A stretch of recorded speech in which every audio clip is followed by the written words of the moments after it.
আজকের আলোচ্য বিষয় হচ্ছে মাইয়েতকে কাফন পরানোর পদ্ধতি।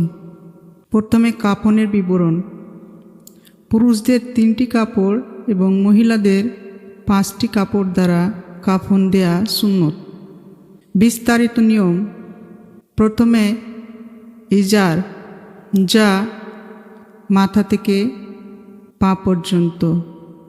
2 নম্বর হচ্ছে চাদর, যা ইজার থেকে 1 হাত পরিমাণ বড়, তাকে লিফাফাও বলা হয়। তারপর হচ্ছে কুর্তা, যা গলা থেকে পা পর্যন্ত, তাতে হাতও হবে না এবং কোনো জোড় বা তালিও হবে না, তাকে কাফনিও বলা হয়। এই 3টি কাপড় পুরুষ ও মহিলা উভয়ের কাফনেই থাকে। মহিলাদের কাফনে যে 2টি কাপড় বেশি লাগে সেটা হলো সরবান্ত, সেটা 3 হাত পরিমাণ লম্বা হয়, আর একটি হচ্ছে সিনাবান্ত, যেটা ছাতি থেকে নিয়ে রান পর্যন্ত হয়। জরুরি কাফনের কাপড়। মহিলা পুরুষ উভয়ের জন্য যেটা সম্ভব হয়, অর্থাৎ অন্ততপক্ষে যেন সারা শরীর ঢেকে যায়। দুর্রে মুখতার আলমগীরি। লেফাফা অর্থাৎ চাদরের পরিমাণ মৃত্যু ব্যক্তির দৈর্ঘ্য অর্থাৎ লম্বাই থেকে এতটা বেশি হওয়া চাই যেন 2 দিক বাঁধতে পারা যায়। ইজার অর্থাৎ তহবন্দের পরিমাণ মাথা থেকে পা পর্যন্ত হওয়া চাই। কামিজ, যেটাকে কাফনিও বলা হয়, গর্দান থেকে হাঁটু নিচ পর্যন্ত হওয়া চাই। এর আগে ও পিছনে দুটোই সমান থাকবে। পুরুষ লোকের কাফনি কুর্তাটা গর্দন বা কাঁধের দিকে কাটবে, মহিলাদের সিনার দিকে কাটবে। ওড়নির পরিমাণ 1.5 গজ।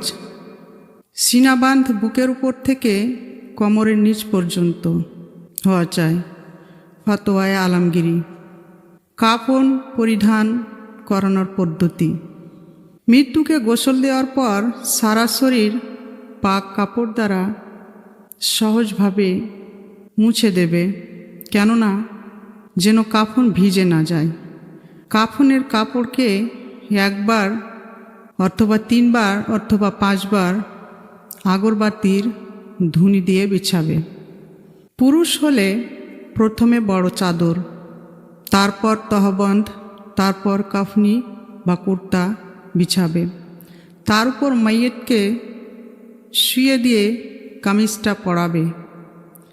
মাথা, দাড়ি ও সর্বশরীরে সুগন্ধি মাখিয়ে দেবে এবং সাজদার স্থানগুলোতে অর্থাৎ পেশানি, নাক, 2 হাতের তালু এবং ঘুটনা এবং কদমের উপর কর্পূর ঘষে দেবে।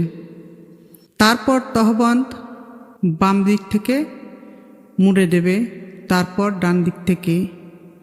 তারপর লেফাফা অর্থাৎ চাদর বাম দিক থেকে মুড়ে দেবে, তারপরে ডান দিক থেকে মুড়ে দেবে, যেন ডান দিকটা উপরে থাকে।